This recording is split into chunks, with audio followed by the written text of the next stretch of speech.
Whispers of the forgotten city.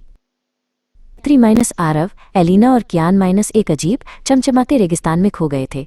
अचानक उनके सामने एक ऐसा शहर प्रकट हुआ जो किसी नक्शे पर नहीं था। उसकी मीनारें भूले हुए सपनों की तरह आसमान में मुड़ रही थीं।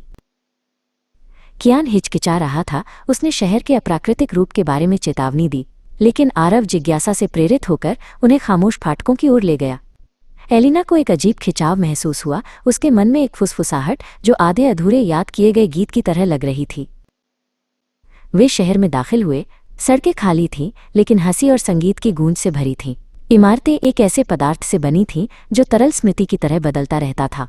एलिना ने एक लड़की की क्षणभंगुर छवि देखी जो बिल्कुल उसी की तरह दिखती थी, एक छायादार आकृति के साथ हंस रही थी। आरव को एक भव्य पुस्तकालय मिला जहां किताबों में शब्द नहीं थे, वे केवल पाठक को उनकी गहरी इच्छाएं दिखाते थे। उसने खुद को एक राजा के रूप में देखा, शक्तिशाली और प्रशंसित। वहीं रहने का प्रलोभन भारी था। कियान को अपने सबसे बड़े डर का सामना करना पड़ा। गलियां भूल भुलैया में बदल गईं और परछाइयों ने उसकी पिछली असफलताओं का रूप ले लिया, जो उसके कान में संदेह की बातें फुसफुसा रही थीं। उसे लगा कि उसका साहस खत्म हो रहा है। एलिना फुसफुसाहट का पीछा करते हुए शहर के केंद्र में पहुंची, एक शांत आंगन जिसमें एक अकेला प्राचीन पेड़ था। वो समझ गई कि शहर मजबूत भावनाओं पर पलता है, इच्छा, भय, प्रेम। ये उन लोगों को फंसाता है जो जाने नहीं दे सकते। उसने आरव को पुस्तकालय में पाया, जो शक्ति के अपने दर्शन में खोया हुआ था। उसने उसे उनकी साझा यात्रा और उस असली दुनिया की याद दिलाई जिसे वे पीछे छोड़ आए थे। उसकी आवाज़ सच्चे स्नेह से भरी शहर के भ्रम को तोड़ गई। दोनों मिलकर कियान को खोजने लगे।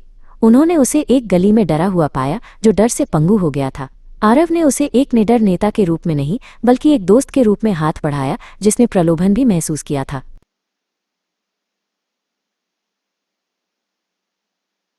जैसे ही वे एकजुट हुए, शहर के भ्रम कमजोर पड़ गए।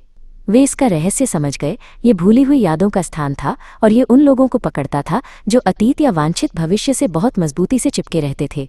उनकी दोस्ती का बंधन उनके भागने की कुंजी थी।